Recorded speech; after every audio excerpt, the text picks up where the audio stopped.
Om. Kasih tepuk tangan dulu buat Tuhan kita yang meriah dong. Terus kita salam sama lain. Ucapkan selamat beribadah.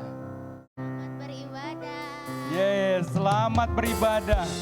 Selamat datang di ibadah umum CDC Bogor. Wow. Yes. Boleh yang di belakang dikasih salam, katakan selamat beribadah. Yes. Bapak, Ibu, dan Saudara yang dikasih Tuhan, supaya ibadah kita ini bisa maksimal, supaya ibadah ini kita bisa sangat baik sekali, ada 3 habit yang akan kita biasakan, yang akan kita imanin, juga yang akan kita hidupi. Pertama adalah honor the present atau hormati hadirat Tuhan. Boleh colek sebelahnya, katakan hormati hadirat Tuhan. Hormati hadirat Tuhan. Hormati hadirat Tuhan. Katakan kamu sebelahnya. Dan yang kedua adalah save the word atau catat firman-Nya. Colek lagi sebelahnya. Katakan catat firman-Nya. Catat firman-Nya. Colek lagi bilang jangan lupa. Jangan lupa. Dan yang terakhir kita mau biasakan diri kita untuk selalu be excited. Colek lagi sebelahmu, katakan bersemangat. Bersemangat. Katakan semangat, semangat. Semangat, semangat. Yes. Seperti apa semangat itu? Boleh diklik, kita akan lihat ayatnya. Semangat itu seperti ini. 1 Samuel 6 ayat 14a. Dan Daud, ada yang kenal Daud di sini? Kenal semua ya, tahu ya.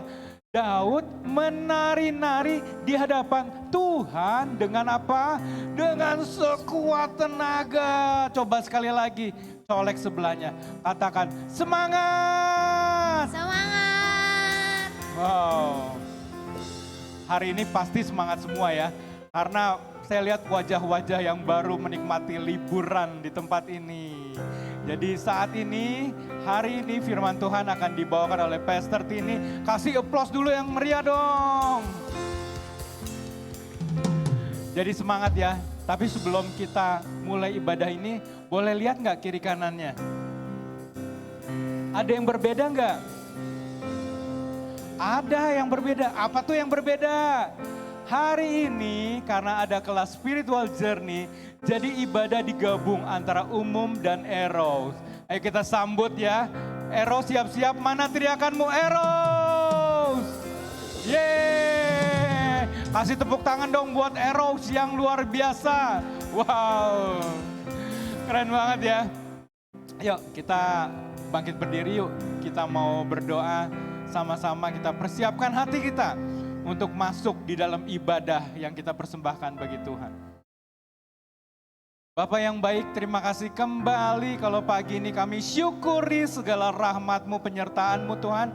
Bahkan kami ditibakan di tempat ini dengan maksud tujuan kami adalah beribadah kepadamu. Kami mau siap memuji, kami mau siap menyembah, kami mau siap mendengarkan pesan-Mu, dan kami mau lakukan ini dengan penuh semangat. Kami siap beribadah Bapa, biar Kau berkati setiap kami yang beribadah hanya kepadamu. Kami buka ibadah kami ini di dalam nama Tuhan Yesus yang siap untuk beribadah. Katakan amin. Yes, selamat beribadah. Tuhan Yesus memberkati. Ya, selamat pagi Jemaat CDC. Shalom. Boleh dong yang bersuka cita boleh lambaikan tangannya. Kita mau siap beribadah bagi nama Tuhan. Kita nggak akan ragu karena kasihnya Tuhan adalah kasih yang nyata. Yes. Mari kita mau perkatakan lagu ini dengan penuh sukacita.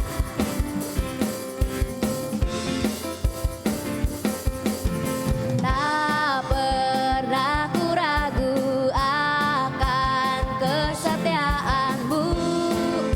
Kau pegang hidupku. Sepenuh jiwaku, ku yakin dan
Terima kasih Tuhan Yesus. Ini kami Tuhan. Terima kasih Tuhan kalau sampai saat ini kami masih bisa memuji nama Tuhan. Kami bisa menyembah nama Tuhan semua karena kemuliaan Tuhan. Yes, biar kita lebih lagi mau menyembah Tuhan. Kita mau masuk dalam hadiratnya Tuhan. Kita mau melekat lebih lagi dalam hadiratnya Tuhan. Mari kita mau memperkatakan lagu ini. Bahwa kami rindu Tuhan akan hadir-Mu Tuhan. Kami rindu Bapa menikmati setiap kasih-Mu Bapa. Terima kasih Tuhan. Oh baik. Kerinduan hatiku tinggal dalam rumah-Mu selamanya, selamanya. Kau yang sangat berharga Tuhan. Kau yang sangat berharga. Kau di tempat pertama di hatiku, di hidupku. Kami takkan berpaling dari-Mu Tuhan.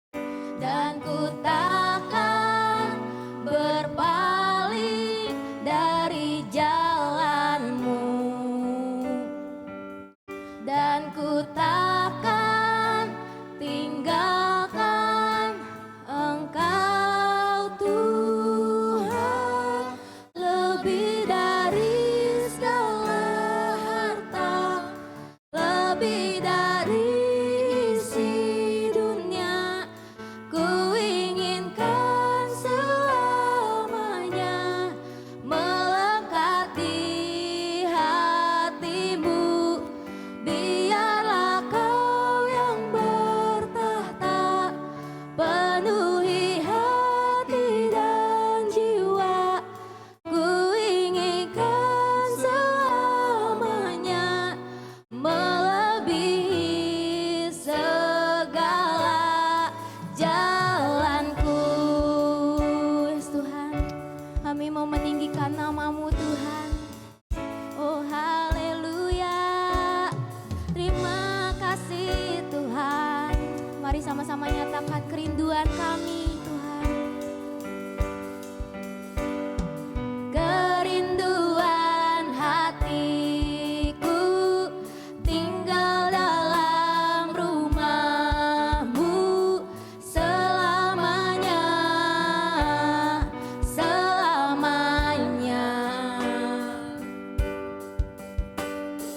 Kau yang sangat berharga. Kau di tempat pertama di hatiku,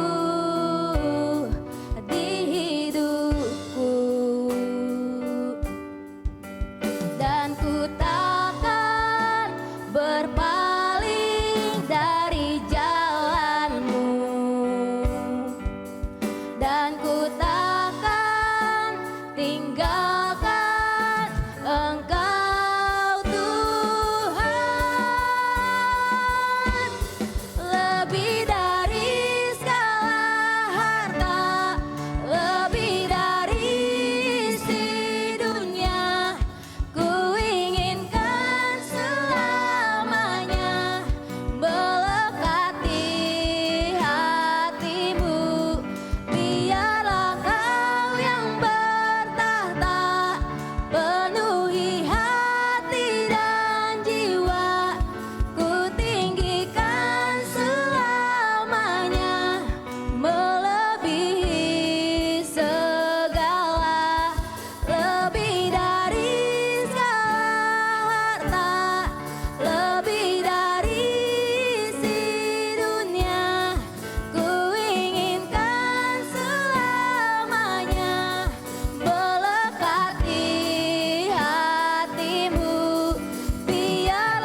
kita mau bermazmur bagi nama Tuhan. Terima kasih. Tinggikan namanya sebab dia Allah yang layak disembah. Dia Allah yang layak ditinggikan. Oh haleluya Tuhan. Oh terima kasih Bapa.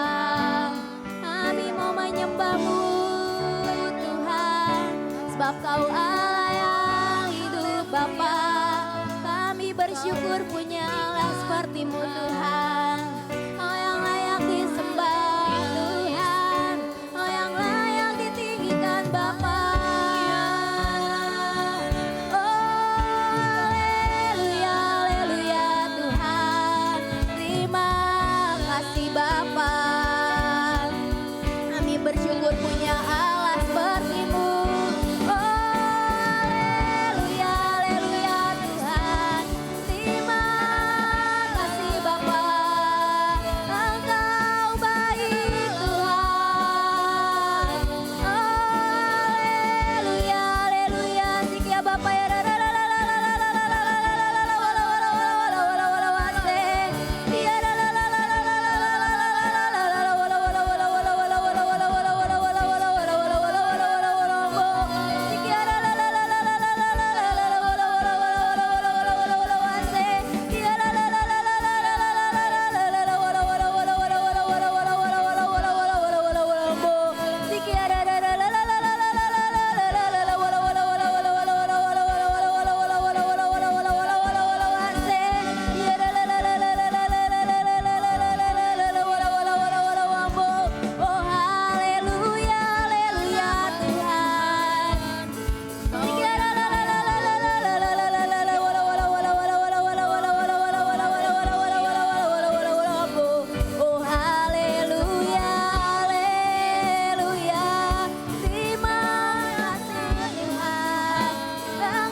Bapa, Engkau baik Tuhan, Engkau Allah yang kudus Bapa.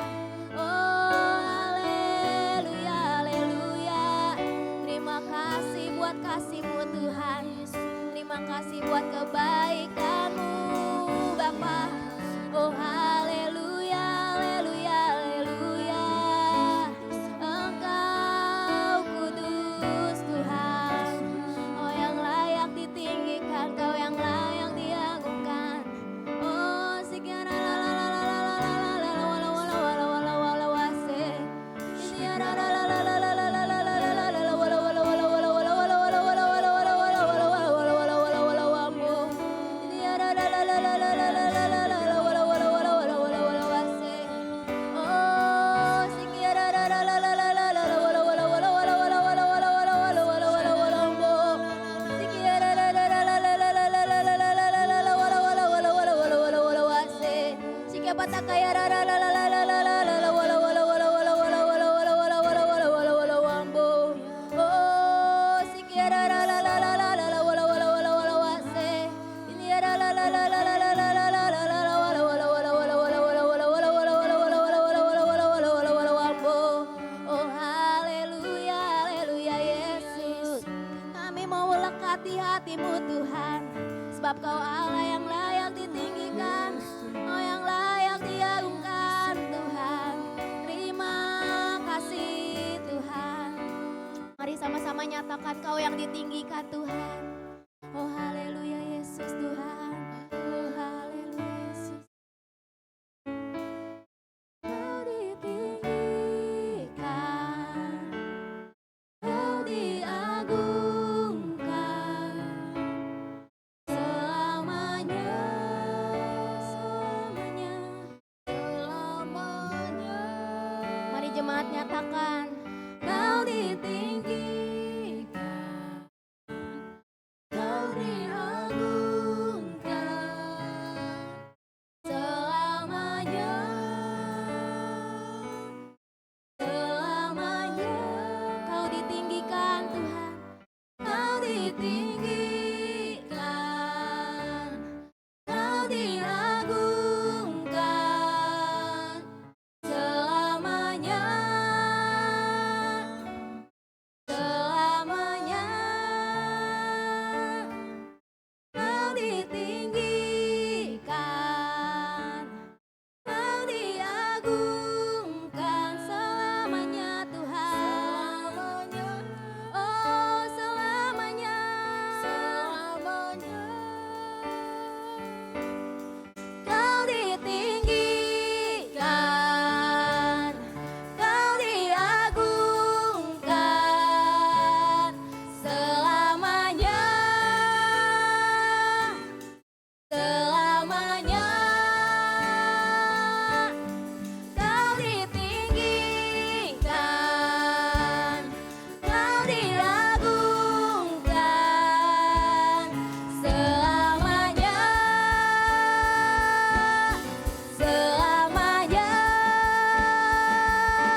Kami begitu merindukan melekat dengan Engkau. Biarlah kami selalu berada di hati-Mu. Biarlah hidup kami selalu berkenan di hadapan-Mu. Karena Engkau adalah satu-satunya sumber kekuatan kami, sumber pengharapan kami. Dan Engkau adalah satu-satunya yang memegang kendali hidup. Biarlah kami senantiasa menyadari bahwa tidak ada satupun yang lepas dari perhatian. Jadi kami tidak perlu takut dan khawatir sebagai anak-anak Tuhan. Karena Engkau Allah yang mengendalikan seluruh aspek hidup kami. Kami memiliki Allah yang begitu besar kasih. Dan biarlah pada pagi hari ini kami kembali melihat rancangan Tuhan bagi hidup kami masing-masing, bagi keluarga kami. Karena kami tahu rancangan-Mu lah yang terbaik. Dan kami mau terus berada di dalam rencana-Mu.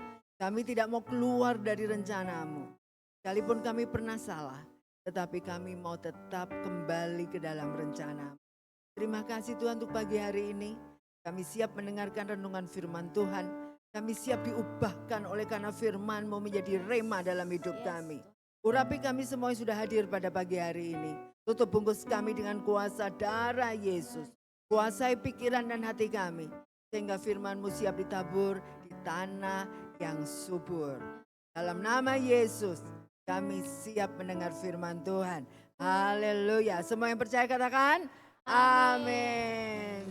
Silakan duduk. Ya, shalom. Boleh. Oke, kita akan masuk ke ya. Hari ini tema yang ingin saya bagikan adalah building family God. Tahu sesuai dengan yang kedua. Ya, kita bicara Tuhan, tapi ada tataran masyarakat ya. I always thought people were so cute when they have the little. Itu pasti lebih dari orang. Kalau satu orang itu namanya. Kalau kita bicara komunitas yang terkecil adalah keluarga. Mau itu di dalam gereja, komposisi terkecil adalah keluarga. Mau itu di dalam warga negara Indonesia sebagai penduduk, komunitas terkecil adalah keluarga. Betul? Makanya kita punya kartu KK. Betul nggak? Yang nggak punya kartu KK segera urus ya. Dan nikah, baru nikah, terus segera membuat kartu KK yang baru. Saya ingat banget karena anak saya 2 menikah, otomatis satu keluar dari kakak baru. Yang besar punya kakak, yang kecil kakak sendiri. Jadi kakak kami sekarang tinggal 2-an, suamiku dan aku. Jadi itu komunitas terkecil yang ada sebagai komunitas terkecil di dalam gereja. Nah, jadi kalau kita bicara keluarga, memang keluarga itu bukan mau sendiri. Tuhan tahu nggak kalau kita suruh sendirian itu nggak sanggup. I always thought people were so cute when they have the little cheeks and they're like rosy, but mine are pretty plain. Nggak punya komunitas keluarga, nggak apa-apa. Ada komunitas yang lebih gedean dikit dari keluarga, yaitu komsel atau kersel. Betul nggak? Jadi kalau nggak punya keluarga yang punya hubungan darah, keluarga kita yang terkecil adalah kersel kita. Amin. Jadi nggak ada ya, jangan ngaku nggak punya keluarga ya, semua punya keluarga. Karena kita semua masuk dalam kersel. Nah, jadi berarti kalau kita balik lagi ke dalam keluarga, keluarga seperti apakah sebetulnya yang direncanakan oleh Allah? Jangan-jangan keluarga yang direncanakan oleh Allah sama oleh kita beda tujuannya. Tapi nggak apa-apa, nggak ada kata terlambat untuk kembali ke dalam rencana Tuhan. Saya mau bawa kita ke ayat firman Tuhan. Apa rencana firman Tuhan pertama kali telah mendesain keluarga? Ada di Kejadian 1 ayat 28. Saya akan bacakan. Allah memberkati mereka, lalu Allah berfirman kepada mereka, beranak cuculah dan bertambah banyak. Itu yang harus digarisbawahi. Beranak cuculah dan bertambah banyak, penuhilah bumi dan taklukkanlah itu. Nah, itu tugasnya manusia. Berkuasalah atas ikan-ikan di laut dan burung-burung di udara dan atas segala binatang yang merayap di bumi. Jadi kalau ngelihat ayat ini, Tuhan itu menciptakan kita sebagai manusia yang bekerja keras dan berkuasa, punya otoritas, artinya jabatannya adalah pengatur segala-galanya. Hanya mengatur segala-galanya udah pasti jabatannya tinggi dong. Kalau kita jabatannya rendah, kita bukan pengatur, kita atur, betul nggak?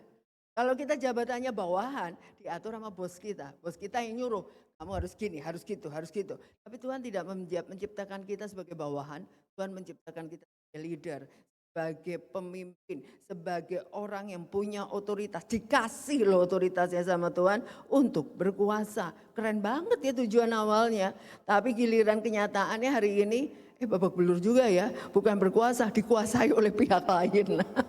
Tapi nggak apa-apa, nggak ada kata salah dalam rencana Tuhan. Kita supaya jelas, kita lihat di versi King James Version, yaitu ayat bahasa Inggrisnya yang saya mau tekankan di sini lebih gampang dimengerti di tugasnya kita. And God blessed them, and God said unto them, be fruitful and multiply. Nah itu yang perlu digarisbawahi. Be fruitful and multiply and replenish the earth and subdue it and have dominion over the fish dan seterusnya. Semua hewan dan makhluk di bumi ini. Jadi artinya kalau kita lihat di versi King James, ternyata kita ini disuruh be fruitful and multiply. Kalau kata-kata dengar kata berbuah dan bertambah banyak, ingat enggak ini sama dengan visi atau misi gereja kita CDC tahun lalu, betul apa enggak? Tahun lalu kita kan suruh be fruitful ya. Nah jadi kalau dilihat dari awal sejarah penciptaan manusia dengan apa itu gereja, ternyata visi Allah dalam membentuk keluarga sama dengan visi gereja. Itu satu hal yang kita harus sadari. Allah nggak pernah main-main dalam menciptakan, merancangkan keluarga bagi setiap orang. Jadi jangan pernah menganggap remeh keluarga. Karena itu adalah desainnya Allah dan harus menggenapi apa yang sudah Allah rencanakan dari awal, yaitu untuk berbuah dan bertambah banyak. Jadi keluarga pun juga harus berbuah, meskipun bisa arti jasmani, bisa arti rohani. Nah jadi hubungan Allah dengan gerejanya ternyata sama dengan hubungan keluarga yang ada. Kalau keluarga hubungannya suami istri, kalau gereja dengan Tuhan, Tuhan Yesus sebagai mempelai pria dan gereja sebagai mempelai wanita. Jadi hubungan gereja dengan Tuhan, kita di komunitas nih gereja isinya jemaat yang lebih dari satu orang, isinya banyak keluarga, kita disebut mempelai wanita Kristus. Jadi dalam satu komunitas besar kita mempelai wanita Kristus dan Kristus adalah mempelai prianya. Kita sedang dipersiapkan menghadiri pernikahan anak domba nanti suatu hari nanti. Itu pada hari Tuhan. Jadi kalau Tuhan menyiapkan gereja, betapa pentingnya kita juga menyiapkan keluarga yang luar biasa sesuai dengan kehendak Tuhan. Karena itu iblis paling benci banget sama keluarga. Karena kalau itu digenapi, keluarga hancur, gereja juga bisa hancur, betul enggak? Itu targetnya iblis memang, jadi kita jangan tertipu sama iblis. Targetnya iblis cuma satu, gampang, ngancurin keluarga, keluarganya hancur, gerejanya hancur. Supaya enggak jadi tuh kita semua sebagai mempelai wanita Kristus. Nah makanya iblis punya segala cara untuk menghancurkan keluarga. Kayaknya kita udah gak perlu belajar lagi jahatnya dan liciknya iblis.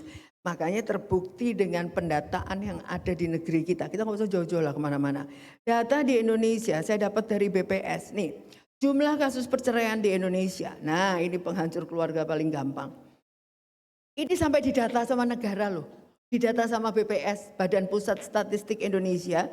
Dari 2017 sampai 2022 ini angkanya naik terus. Sempat turun sedikit pas awal meledak pandemi karena kagak ada sidang perceraian di pengadilan, sepi gara-gara semuanya lockdown. Itu 2020. Jadi semua sidang perceraian dipending. Jadi berarti ini yang namanya data perceraian ini sudah masuk ketuk palunya hakim ya. Nah ternyata perhatikan data ini dalam jumlah nominal ya. Sampai tahun 2022 yang saya baru dapat dari BPS. 2 tahun terakhir masih diolah datanya. Nah angkanya naik apa turun? Naik terus. Bahkan tahun 2022 adalah angka tertinggi dari 6 tahun terakhir kasus perceraian di Indonesia. Dan saya hampir yakin bakal naik terus. Nah, itu goalnya iblis. Kita anak-anak Tuhan, jangan ambil bagian dalam tertipu iblis untuk hal ini. Dan kita lihat sekarang 10 provinsi tertinggi yang ada di Indonesia yang perceraiannya nomor 1 rekor dipegang oleh Jawa Barat. Bogor ada di mana ya? Oh, ada di Jawa Barat. Kita semua ada di Jawa Barat. Nah, jadi balik lagi, maaf ini angka nominal bukan angka persentase. Karena apa? Nominal karena datanya kalau persentasekan dibandingkan jumlah penduduk di provinsi tersebut. Tentunya penduduk Jawa Barat paling tinggi ya, paling tinggi di seluruh provinsi di Indonesia. Makanya angkanya juga paling tinggi. Artinya secara umum makin tinggi penduduk ya makin tinggi angka perceraiannya. Jadi secara persentase ya tetap secara persentase nasional Jawa Barat menduduki ranking pertama untuk angka perceraian nasional. Nah, kira-kira kalau keluarga cerai, yang rugi siapa? Di sini hari ini ibadahnya gabungan sama Ero ya. Yang rugi siapa? Enggak cuma mak bapaknya, yang paling rugi juga anak-anaknya, betul? Nah, itu yang harus kita sadari, itu targetnya iblis, goalnya iblis. Orang enggak cerai aja anak masih bisa salah didik karena lingkungan yang buruk merusak pergaulan, apalagi orang tuanya cerai. Maka kalau ini saya punya data dunia.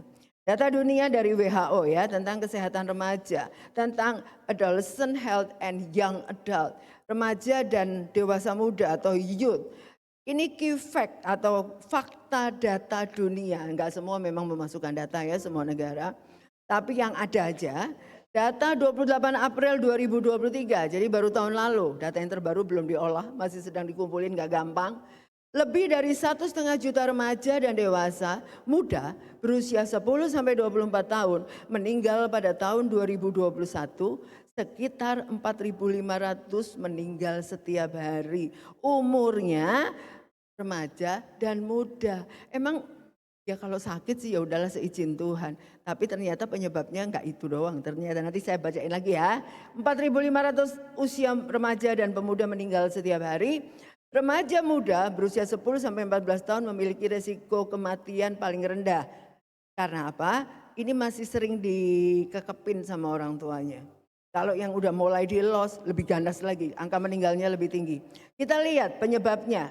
Cedera, termasuk cedera akibat kecelakaan lalu lintas dan tenggelam, kekerasan antar pribadi, menyakiti diri sendiri, dan kondisi ibu merupakan penyebab utama kematian di kalangan remaja dan dewasa muda. Nah loh, peran ibu besar enggak dalam kematian anak-anaknya? Ini data dunia. WHO kalau ngumpulin data enggak ecek-ecek ya, ngumpulinnya dari expert, para surveyor dari berbagai negara.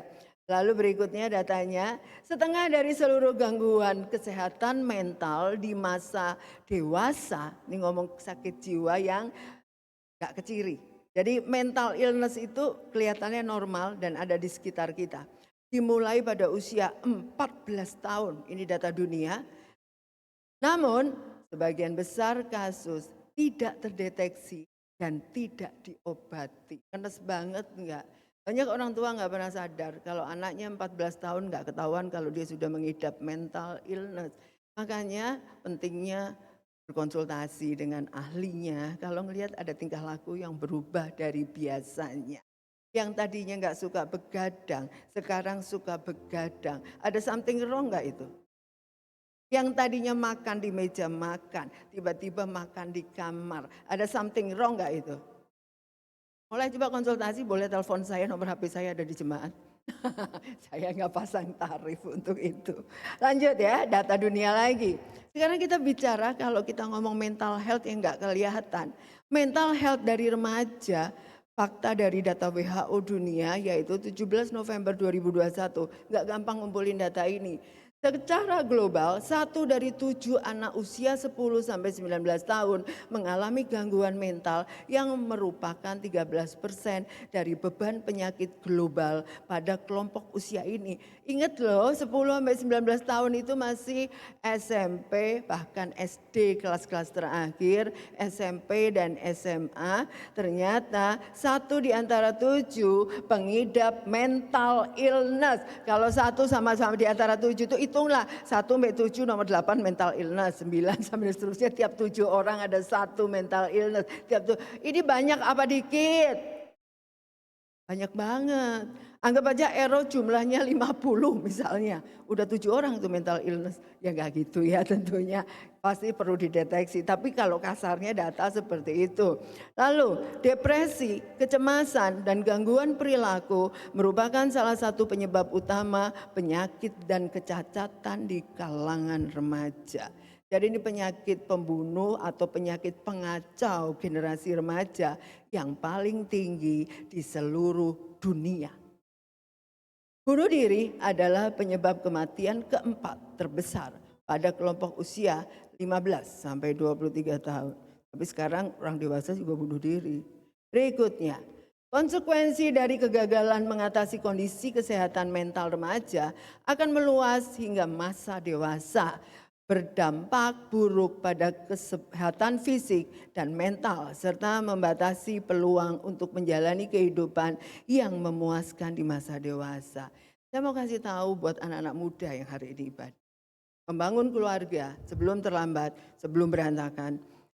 Konsultasilah dengan gembala, dengan pastor, dengan pembina rohani, dengan kersa leader dan akan diantarkan kepada gembala.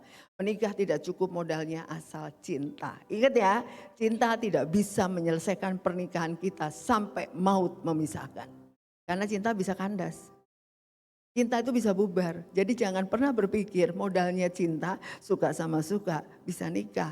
Berhenti dulu ya, berapa lama mau pelihara tuh cinta ada. Yang udah pada nikah 10 tahun, 20 tahun, 30 tahun bukan lagi bicara cinta. Udah bicara bahwa kasih agape bukan kasih eros. Eros itu kasih secara kedagingan. Kasih eros itu adalah kasih Bapa kepada kita tanpa pamrih. Nah itu yang susah. Kalau kita sudah dibully, dianiaya, KDRT, apakah tetap bisa mengatakan bahwa aku mengasihi kamu? Gak gampang ya. Tentu perlu perjuangan dengan pembinaan konseling ketat. Balik lagi, jadi artinya betapa complicatednya keluarga kenyataannya di dunia dan ada di sekitar kita. Tidak cuma di dalam gereja tetapi di masyarakat. Bahkan kenapa perlu didata ini semua oleh PBB ataupun oleh kesehatan ataupun oleh BPS. Karena perceraian, masalah-masalah remaja akibat perceraian itu semua merugikan negara. Betul apa enggak? Pengangguran meningkat, putus sekolah tinggi. Karena apa? Karena rumah tangga yang berantakan. Akibatnya preman makin banyak, kejahatan meningkat. Karena mereka tidak berpendidikan, mereka tidak sukses dalam hidupnya. Karena orang tua yang berantakan. Dan itu menjadi beban negara. Jadi kenapa kalau gereja bicara keluarga, ini sangat mendukung negara. Gereja harus mempersiapkan jemaat, punya keluarga-keluarga yang kuat. Betul? Amin? Karena itulah tugasnya gereja, karena kita ada di masyarakat. Lalu kita hari ini mau belajar dari tokoh Alkitab yang ngetop membawa keluarganya beribadah kepada Tuhan, yaitu Yosua. Kita lihat ayatnya Yosua 24 ayat 13 sampai 17. Kita mau belajar dari Yosua bagaimana dia mengajak keluarganya, nilai atau prinsip apa yang dibawa oleh Yosua dan diterapkan bagi keluarganya. Tapi karena Yosua seorang raja, dia juga menerapkan bagi bangsa yang dia pimpin. Maksudnya Yosua itu mimpin ya, karena dia mimpin bangsa Israel masuk ke tanah perjanjian. Oke, jadi kita lihat, saya akan baca bergantian ya. Saya baca 13, Bapak Ibu ke-14 dan seterusnya sampai yang ke-17. Demikianlah kuberikan kepadamu negeri yang kamu peroleh tanpa bersusah-susah dan kota-kota yang tidak kamu dirikan, tetapi kamulah yang diam di dalamnya, juga kebun-kebun anggur dan kebun-kebun zaitun yang tidak kamu tanami, kamulah yang makan hasilnya. Silakan. Sebab itu akan Tuhan dan beribadalah kepadanya tulus ikhlas dan setia. Jauhkanlah Allah yang padanya kamu telah beribadah di seberang sungai Efrat dan Mesir, dan beribadalah kepada Tuhan. Ayat 15, tetapi jika kamu anggap tidak baik untuk beribadah kepada Tuhan, pilihlah pada hari ini kepada siapa kamu akan beribadah. Allah yang kepadanya nenek moyangmu beribadah di seberang sungai Efrat, atau Allah orang Amori yang negerinya kamu diami ini. Tetapi aku dan seisi rumahku, kami akan beribadah kepada Tuhan. Silakan. Lalu bangsa itu menjawab, jauhlah daripada kami meninggalkan Tuhan untuk beribadah kepada Allah lain. Ayat 17, sebab Tuhan Allah kita, dialah yang telah menuntun kita dan nenek moyang kita dari tanah Mesir, dari rumah perbudakan, dan yang telah melakukan tanda-tanda mujizat yang besar ini di depan mata kita sendiri, dan yang telah melindungi kita sepanjang jalan yang kita tempuh, dan di antara semua bangsa yang kita lalui. Ini adalah prinsip yang dipegang oleh Yosua. Sekalipun Tuhan membebaskan Yosua yang memimpin bangsa Israel, mau ikut Allah yang mana, dia tetap mengambil keputusan, dan keputusannya nggak ada unsur paksaan, tetapi karena dia punya pengalaman pribadi dengan Tuhan. Sehingga dia memutuskan bahwa dia dan seisi rumahnya akan menyembah kepada Tuhan yang mereka kenal, yang telah memimpin mereka keluar dari tanah perbudakan sampai menuju tanah perjanjian. Itu nggak gampang. Di tengah-tengah kita tertindas, di tengah-tengah kita berada di negara mungkin kita minoritas, tapi kita tetap memilih karena itu adalah bebas pilihan kita. Tuhan tidak pernah maksa loh kita mau jadi agama apa, betul apa enggak? Tetapinya kita sendiri yang memilih berdasarkan apa yang kita alami. Makanya kalau punya hubungan pribadi dengan Tuhan akan membuat kita kuat. Bukan karena kita orang Kristen jadi kuat. Ingat ya, orang Kristen juga bisa rapuh kalau dia tidak punya pengalaman dengan Tuhan. Jadi di ayat 16 kita lihat tadi betapa Tuhan memberikan kepada Yosua masuk tanah perjanjian itu dengan betul-betul semua sudah disediakan oleh Tuhan. Tanah yang subur, kebun yang berbuah, semua bangsa Israel masuk dan menikmati hasilnya. Artinya berkat Tuhan sudah siapkan bagi umatnya yang menyembah Tuhan. Amin. Jadi berkat itu selalu dikirim sama Tuhan. Katakan kiri kanan, berkat Tuhan selalu dikirim kepada keluargamu. Gak mungkin Tuhan tidak memberkati keluarga. Tuhan memberkati keluarga, kenapa? Karena itu desainnya Allah. Tuhan yang memberikan kita untuk membentuk keluarga sesuai dengan rancangannya Tuhan. Yosua tuh dapat paket bonus plus karena dia taat kepada Tuhan. Mulai dari keluar dari Mesir sampai masuk tanah perjanjian, Tuhan bilang, pilih mau nyembah siapa? Ya jelas Yosua dengan mudah menjawab, aku dan keluargaku akan menyembah Tuhan. Yosua nggak bawa dirinya sendiri. Yosua dengan mantap bilang, aku dan keluargaku menyembah Tuhan. Karena dia punya pengalaman pribadi bersama dengan Tuhan. Dia ngerasain ditolong sama Tuhan tiap hari. Makanan disediakan oleh Tuhan dan mereka bertahan hidup sampai tanah perjanjian. Jadi kalau kita jadi anak-anak Tuhan dan bersama keluarga, saya yakin jangan pernah menghambat berkat Tuhan gara-gara keluarga berantem terus. Keluarga yang gak pernah sepakat berdoa, berkat Tuhannya udah mau dikirim ditahan dulu sama Tuhan. Pada mau berkat yang ditahan? Amit-amit ya, jangan mau. Oke, jadi hari ini ada 3 clue kita mau belajar dari Yosua. Di ayat tadi Yosua 24 ayat 14. Ada 3 poin penting building a family that worship God. Yaitu 1, keluarga yang takut akan Tuhan. Itu nomor 1. Nomor 2, keluarga yang beribadah kepada Tuhan dengan tulus, ikhlas, dan setia. Itu poin kedua. Ini semua diambil dari Yosua 24 ayat 14. Nomor 3, keluarga yang menjauhkan penyembahan berhala atau Allah nenek moyang. Allahnya huruf kecil ya di sini.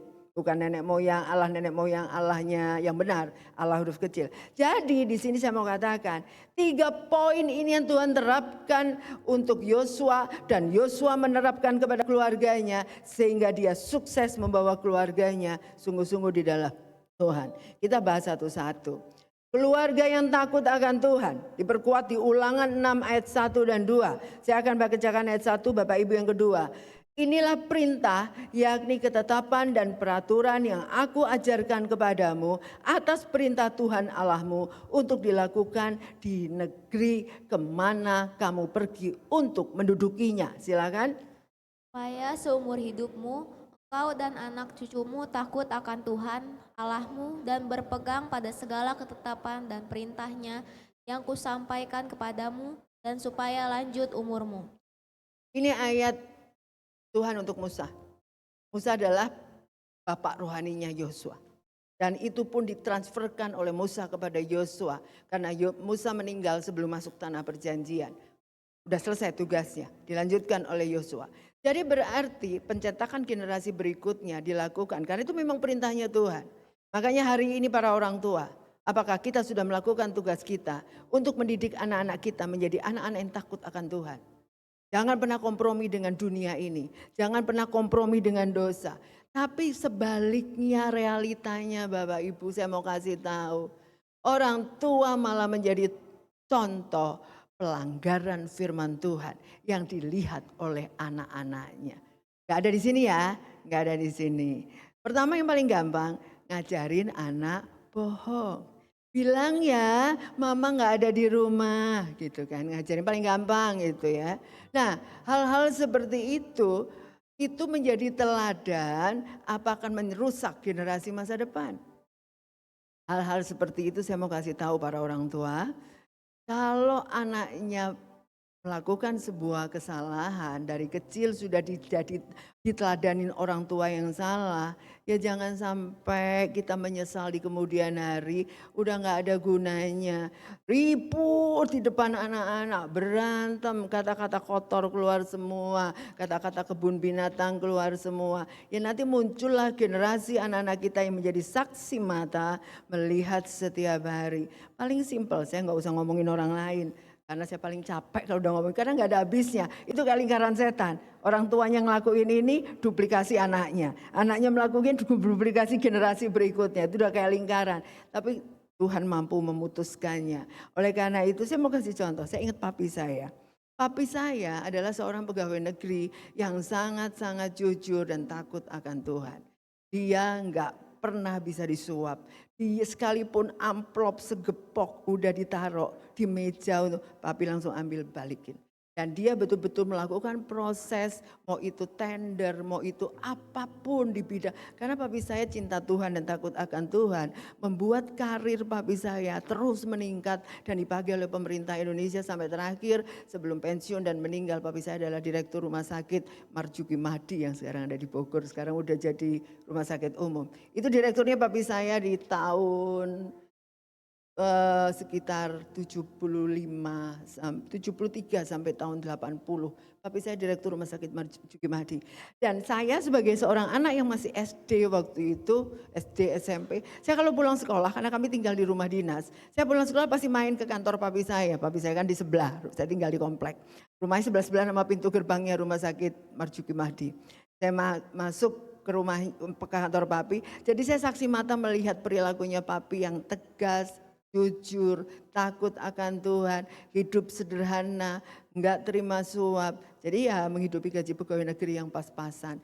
Sehingga ibu saya pun harus bekerja keras untuk menambahkan income keluarga, untuk menyekolahkan anak-anaknya sampai sarjana empat-empatnya. Karena gaji pegawai negeri dan praktek dokter psikiater enggak cukup untuk itu. Zaman tahun 70 sampai 80-an, dokter psikiater itu enggak laku. Kenapa? Karena masyarakat berasumsi kalau pergi ke dokter psikiater itu sakit jiwa atau gila. Itu zaman itu. Jadi padahal sekarang kalau saya mau kasih tahu, dengan mental illness menduduki angka nomor 1 di dunia, dokter paling laku keras, dokter psikiater. Jadi dokter paling tajir itu dokter psikiater. Pasiennya banyak banget karena enggak semua sakit gila. Mau depresi, mau cemas, mau stres, enggak bisa tidur, semua pergi ke dokter psikiater. Betul enggak? Nah, jadi pasiennya jangan divonis gila, belum tentu gila. Kalau mental illness itu mulai dari yang paling ringan tentu bisa sembuh. Sampai yang paling berat schizophrenia. Pernah nonton ya filmnya schizophrenia di film-film itu, saya pernah nonton waktu itu. Nah, jadi artinya kita lihat di sini bahwa Takut akan Tuhan menjadi modal dasar seperti yang diterapkan oleh papi saya. Dan saya saksi matanya, papi punya anak 4. Empat-empatnya sampai hari ini menjadi orang yang takut akan Tuhan. Bekerja untuk Tuhan, melayani Tuhan sampai hari ini. Dan kita semua orang-orang yang betul-betul punya pekerjaan yang gak ece-ece. Itu 4-empatnya. Itu teladannya siapa? Papi dan mami saya. Dan kemudian kalau kita bicara generasi di bawahnya. Kenapa ini penting antar generasi? Papi mami saya punya anak 4. Papi mami saya dari 4 anak punya 7 cucu. Termasuk anak saya 2. Dan sampai hari ini saya mau katakan. 7-7-nya cucunya adalah orang-orang anak-anak muda yang diberkati itu. Amin. Itu semua teladannya dari mana? Dari generasi di atas. Dari generasi di atas. Tapi kembali lagi masing-masing gak usah jawab, gak usah cerita. Cek generasi mulai dari orang tua kita sampai kita dan anak-anak kita. Apakah semuanya mulus? Pasti ada yang gak benar, tapi gak usah takut. Gak ada kata terlambat untuk Tuhan mengubahkannya. Yang penting sungguh-sungguh mencari kehendak Allah. Jadi takut akan Tuhan menjadi kunci penting untuk tidak melanggar firman Tuhan. Melanggar dosa, melanggar arus dunia ini. Itu kunci pertama kalau Yosua berhasil membawa keluarganya. Kunci kedua, keluarga yang beribadah kepada Tuhan dengan tulus, ikhlas dan setia. Ada tadi di ayatnya Yosua 24 ayat 15b. Tetapi aku dan seisi rumahku kami akan beribadah kepada Tuhan. Jadi bawalah keluarga semua beribadah kepada Tuhan. Mulai dari anak-anak kita masih di dalam kandungan kita. Maka mereka pun besar di dalam keluarga yang mau beribadah. Dan Yosua sebagai kepala keluarga dia pun memutuskan hal ini. Jadi jadilah teladan ya orang tua dan generasi di bawah. Nah saya mau kasih tahu gambar yang paling simpel. Yaitu suami istri yang melekat kepada Tuhan dalam bentuk segitiga. Jadi kalau suami istri dua-duanya mencari Tuhan, Tuhan ada di atas, suami terus punya hubungan dengan Tuhan intim, dia semakin dekat dengan Tuhan. Istri pun semakin dekat dengan Tuhan, otomatis hubungan suami dan istri pun semakin dekat karena akan semakin mengkerucut. Bentuknya segitiga. Semua sama-sama mencari Tuhan yang sama. Karena kalau kita berbeda pendapat suami istri, gak apa-apa. Tapi yang penting kita bawa dalam doa, kita mengerucut kepada Yesus. Apa-apa curhat, curcol, lapor kepada Yesus. Gak perlu ribut sama suami. Sama juga untuk istri, lapor ke Yesus. Otomatis si suami istri akan sama-sama semakin melekat, semakin saling mengerti. Sayangnya, faktanya, banyakkan perempuan ya di mana-mana gereja ya.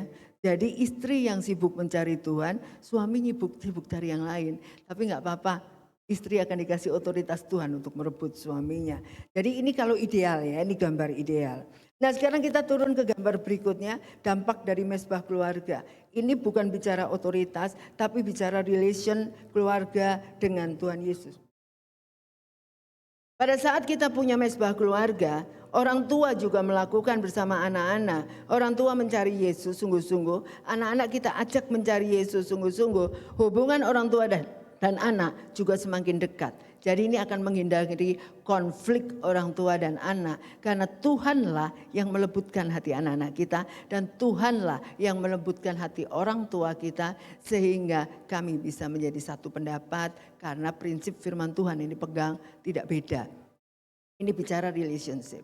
Jadi mesbah keluarga penting apa enggak? Penting banget.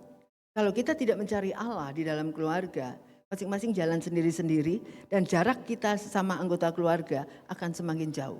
Dan masing-masing sibuk sendiri-sendiri, masing-masing melangkah dengan tujuan hidupnya sendiri. Dan akhirnya bubar sudah, satu kemana, satu mungkin udah beda lagi punya cari Tuhan yang lain dan sebagainya. Jadi kita lihat Ibrani 10 ayat 25, ayat berikutnya. Saya akan bacakan. Janganlah kita menjauhkan diri dari pertemuan-pertemuan ibadah kita seperti dibiasakan oleh beberapa orang. Tetapi marilah kita saling menasehati dan semakin giat melakukannya menjelang hari Tuhan yang mendekat. Ayat inilah yang mengingatkan kita semua melakukan persekutuan baik itu di dalam keluarga, suami, istri, orang tua, anak, komsel, ibadah umum seperti ini, itu semua adalah aktivitas utama kita. Kenapa? Ya memang itulah supaya menghindari kita tidak terseret oleh tipuan iblis. Dan ditambah lagi kita lihat ayat berikutnya yang meyakinkan, 1 Timotius 4 ayat 7 dan 8. Silakan bacakan ayat 7, saya akan bacakan ayat 8. Silakan Bapak Ibu. Tetapi jauhilah tahayul dan dongeng nenek tua. Latihlah dirimu beribadah. Latihan ibadah terbatas gunanya. Latihan badan terbatas gunanya. Tetapi ibadah itu berguna dalam segala hal karena mengandung janji baik untuk hidup ini maupun untuk hidup yang akan datang. Jadi jangan menganggap ibadah itu hanya sekedar kumpul. Ibadah adalah sebuah latihan, mempersiapkan kita hidup di dunia dengan sukses dan mempersiapkan hari esok pada saat selesai tugas kita di dunia pun kita mendapatkan keselamatan kekal.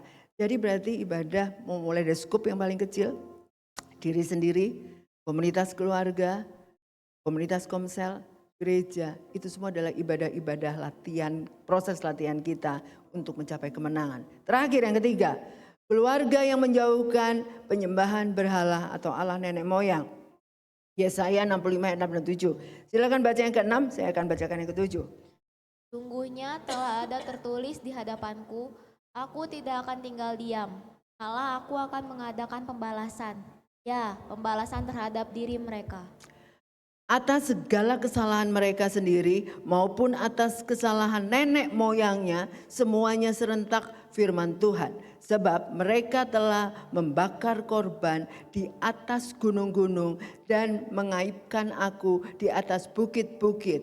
Memang aku akan menakar ke dalam jubah mereka upah untuk perbuatan-perbuatan mereka yang dahulu. Artinya apa? Ayat ini menegaskan untuk seperti yang Yosua ajarkan.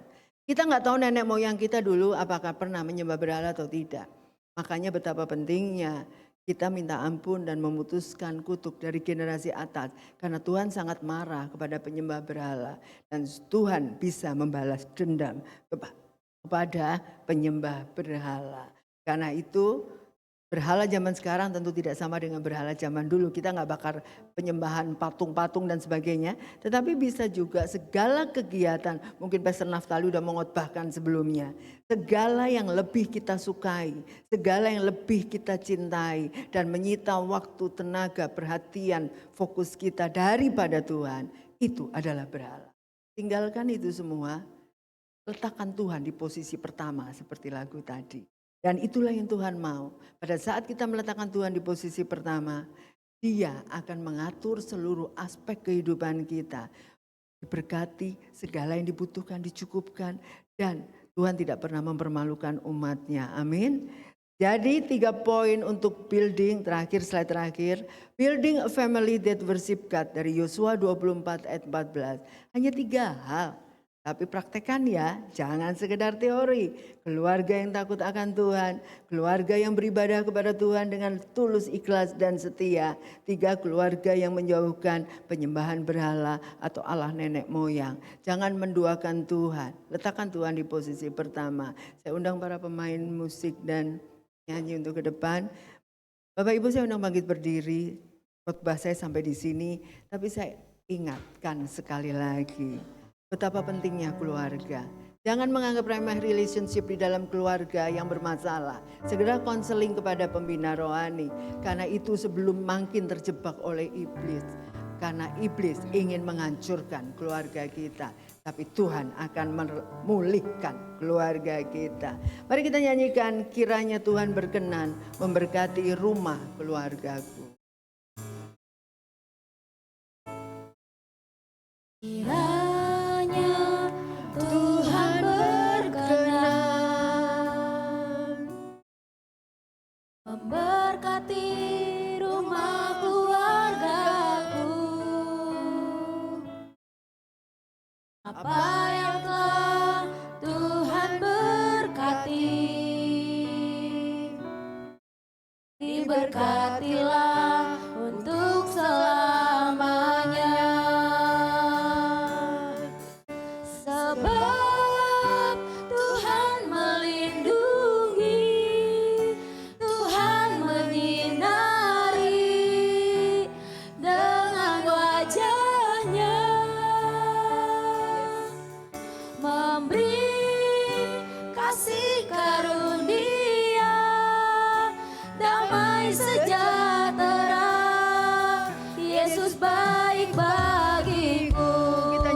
lebih sungguh kiranya. Kiranya Tuhan berkenan memberkati rumah keluargaku. Apa yang telah Tuhan berkati, diberkatilah untuk selamanya. Sebab Tuhan melindungi, Tuhan menyinari dengan wajah-Nya,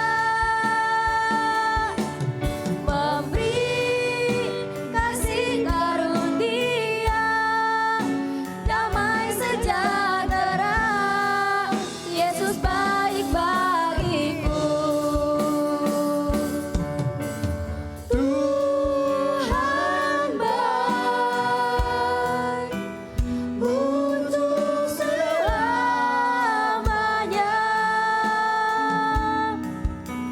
Berkat-Nya melimpah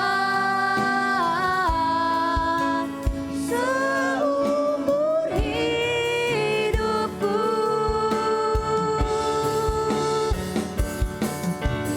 Tuhan baik untuk selamanya.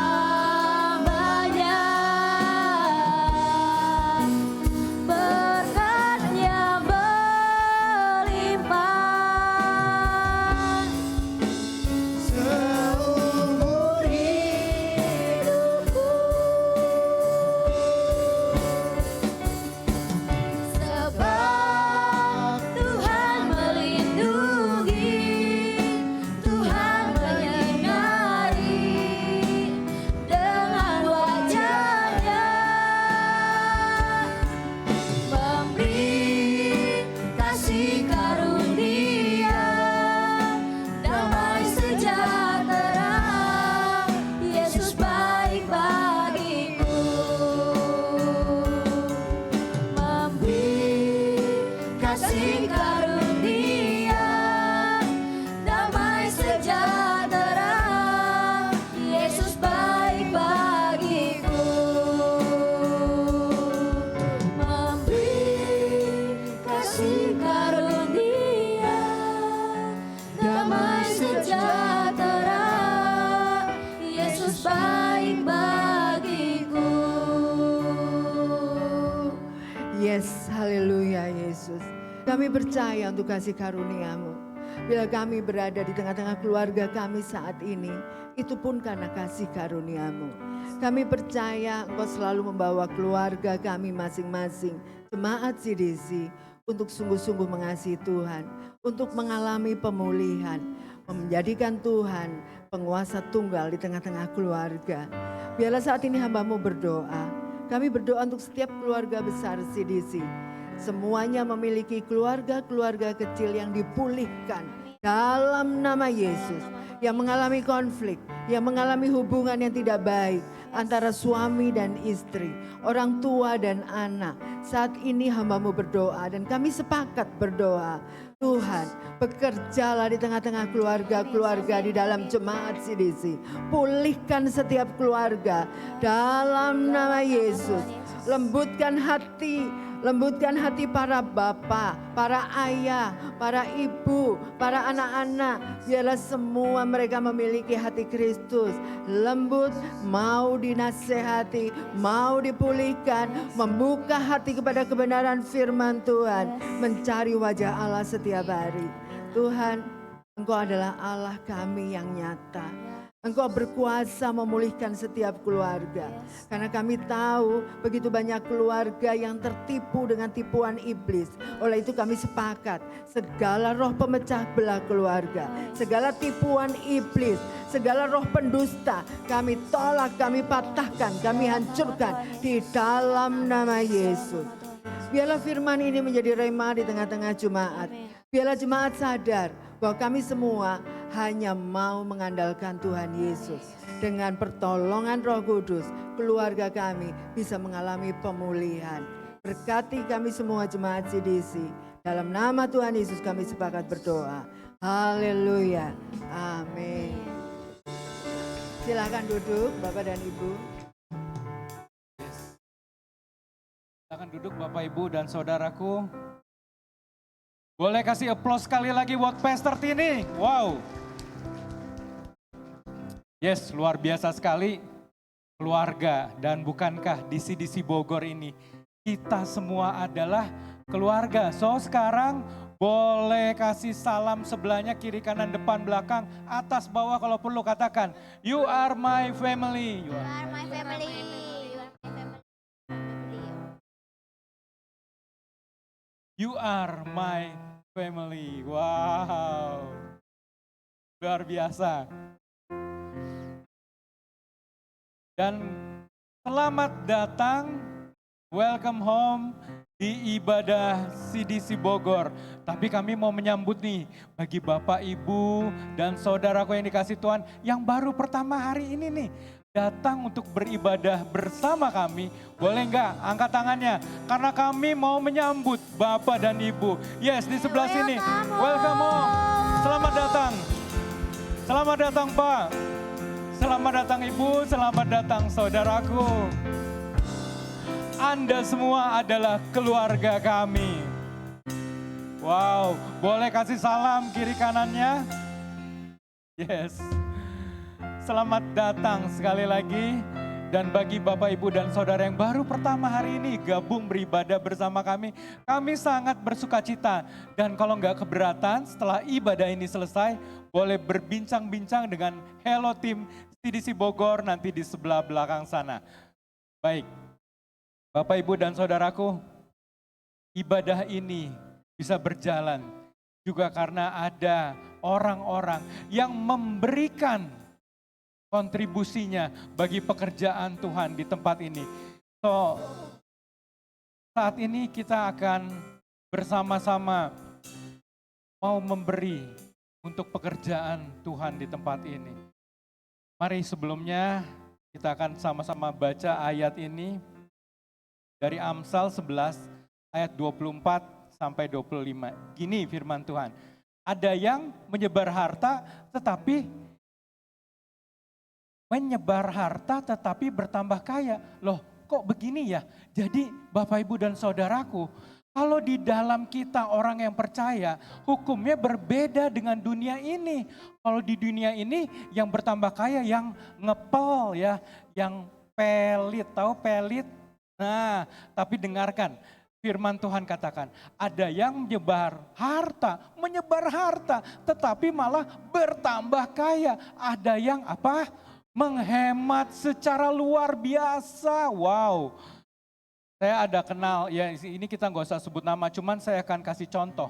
Orang yang berhemat banyak, Alkitab katakan ya, namun selalu berkekurangan. Lanjutnya apa? Siapa banyak memberi berkat, diberi kelimpahan. Siapa memberi minum, ia sendiri akan diberi minum. Nah, jadi di dalam kita orang yang percaya hidup di bawah kasih karunia Tuhan, apa yang kita dapat itu justru bergantung dari apa yang kita beri. So, sekarang saya mengundang Bapak Ibu untuk bertanya di dalam hatinya, siapkah untuk memberi demi pekerjaan Tuhan?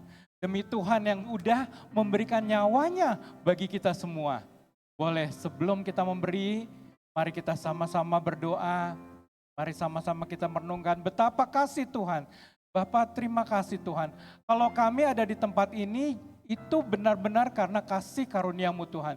Jadi kalau saat ini Tuhan, seperti firman-Mu yang katakan, memberi demikian banyak, bahkan dikatakan menyebar harta. tapi tidak berkekurangan. Kami percaya Tuhan, kalau saat ini kami memberi untuk pekerjaan-Mu di tempat ini, kami tidak akan pernah kekurangan. Karena kami tahu Engkau akan menyediakan Jehovah Jireh apapun yang kami perlukan. Terima kasih Bapa, kami mau memberi bagi pekerjaan-Mu dengan hati penuh sukacita. Terima kasih, kami doa di dalam nama Tuhan Yesus. Yang siap memberi katakan, amin. Yes. Jadi pemberian Bapak, Ibu, dan Saudaraku bisa dimasukkan ke dalam amplop yang ada di bangku Bapak Ibu yang berwarna coklat. Nah, amplop coklat ini untuk persembahan masuk ke rekening operasional CDC Bogor. Jadi untuk sewa ruangan, ibadah, dan lain-lainnya. Lalu ada juga rekening untuk persembahan persepuluhan. Dan ada juga khusus untuk diakonia. Diakonia ini Bapak Ibu kalau menyumbang atau memberikan kepada rekening ini berarti Bapak Ibu siap untuk membantu setiap jemaat yang memerlukan bantuan. Kami memberikan waktu Bapak Ibu untuk mempersiapkan persembahan, untuk memberikan yang terbaik bagi Tuhan kita.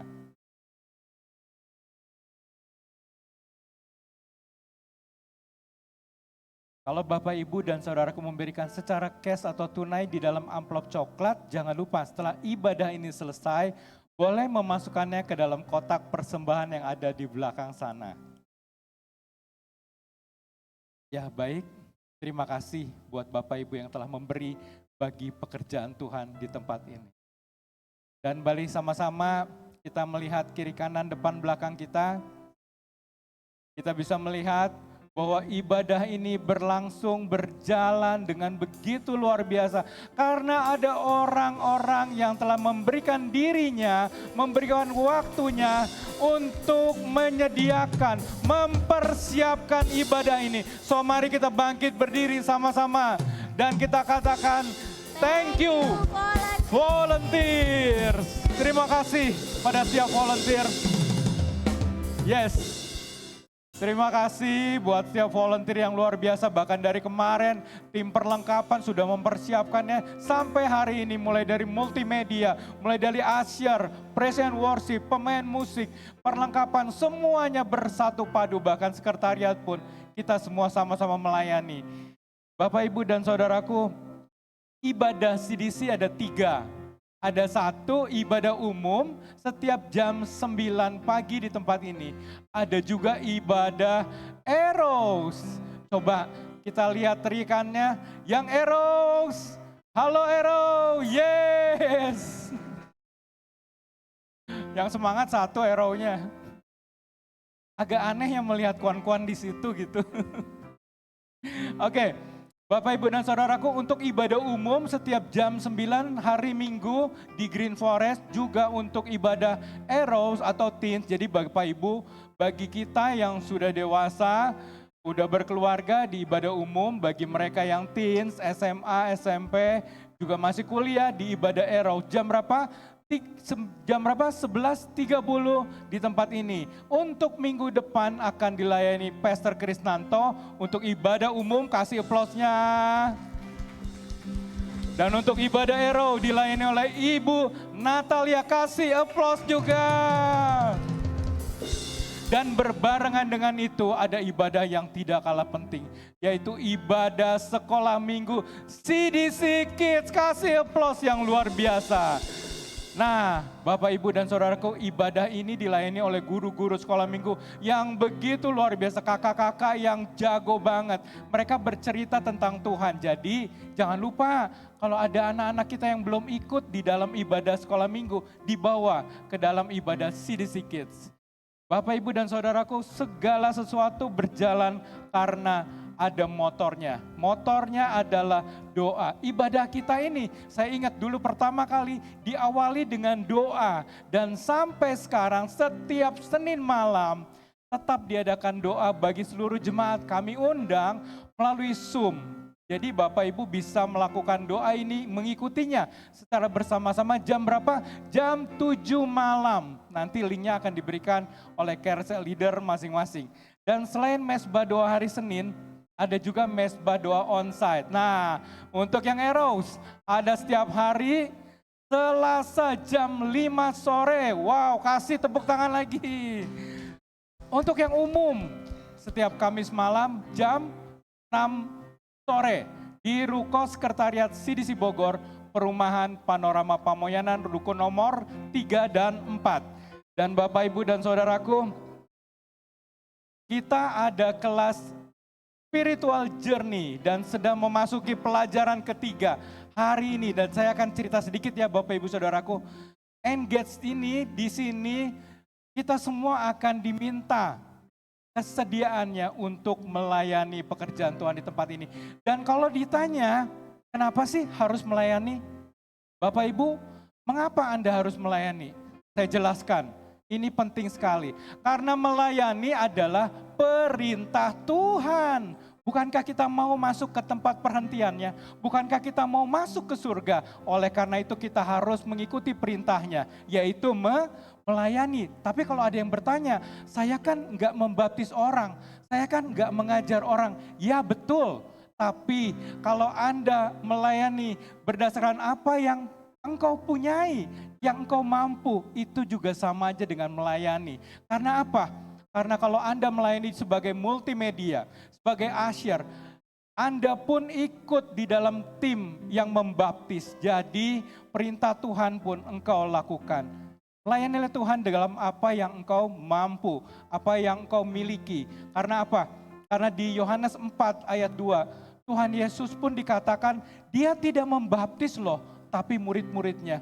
Jadi jangan berkecil hati. Kalau kemampuan Anda mengajar di sekolah minggu, Anda pun termasuk di dalam satu tim yang itu yang melayani. Anda pun ikut mengajar di sana. Anda pun ikut membaptis karena kita semua adalah bagian dari tim yang melayani. So hari ini kelas Engage ini kita akan menantikan orang-orang yang akan ditempatkan Tuhan untuk melayani bersama di CDC Bogor. Wow.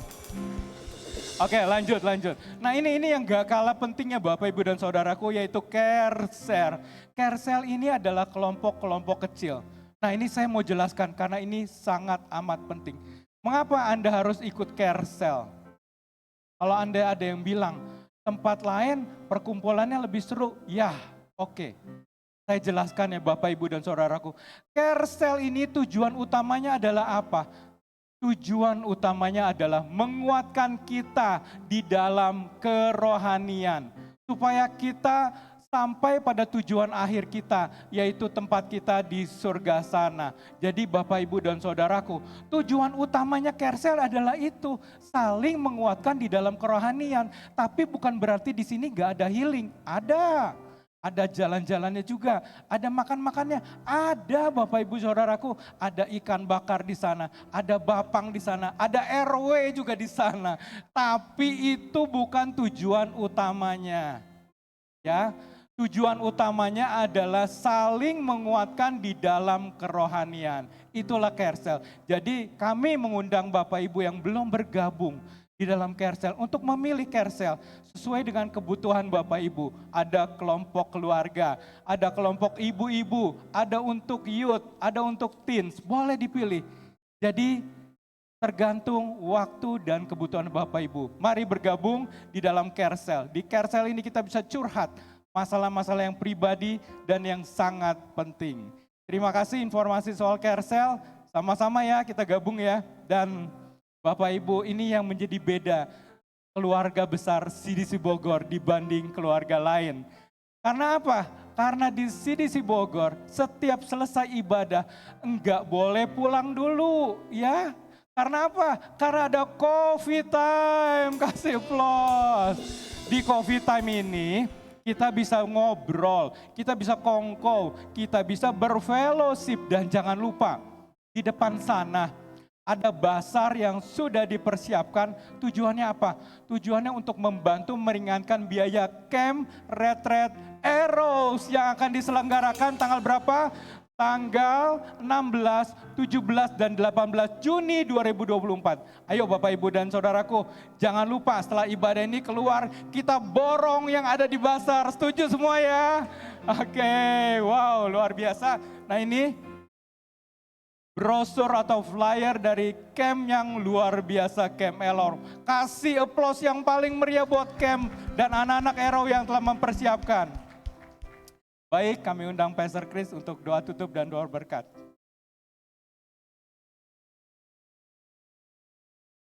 Wow, luar biasa. Terima kasih Bu Tini untuk firman-Nya. Beri tepuk tangan sekali lagi dan beri tepuk tangan buat kemuliaan Tuhan. Hari ini kita dapat sesuatu. Dikatakan kita harus bangun keluarga dengan menyembah kepada Tuhan. Saya lihat anak Arrow, kalian bisa bangun keluarga. Bisa. Bukan masih muda, bangun keluarga apa? Ada papa, ada mama di sana. Melalui hidup kalian, jadi berkat, jadi terang, dan bisa menuntun ke jalan kebenaran. Arrow masih muda, tapi Tuhan pakai di generasi ini. Kemudian kita yang sudah berkeluarga, jadi berkat tentunya buat keluarga kita semua. Hari ini, kita excited banget kita dapat sesuatu, diingatkan kembali bahwa keluarga ini sangat penting. Sangat penting. Ketika kita seluruh keluarga takut akan Tuhan. Keluarga yang beribadah kepada Tuhan. Dan keluarga yang mengutamakan Tuhan daripada menyembah yang berhala. Kita bisa rasakan berkat Tuhan mengalir. Kesehatan, kekuatan, pertolongan, kasih karunia Tuhan sediakan bagi kita semua. Yang percaya katakan amin. Semua harus sehat. Keluarga yang sehat, rohaninya sehat, tubuh yang sehat. Tuhan Yesus memberkati kita semua. Saya ingat tadi lagu yang terakhir kita nyanyi, sesuatu kata-katanya kita hayati dan saya undang untuk bangkit berdiri, kita nyanyikan satu lagu tadi. Kita nyanyi, kita hayati kata-katanya. Kiranya Tuhan berkenan memberkati rumah keluargaku. Apa yang telah Tuhan berkati, diberkatilah untuk selamanya. Sebab Tuhan melindungi, Tuhan menyinari dengan wajah-Nya, memberi kasih karunia, damai sejahtera. Yesus baik bagiku.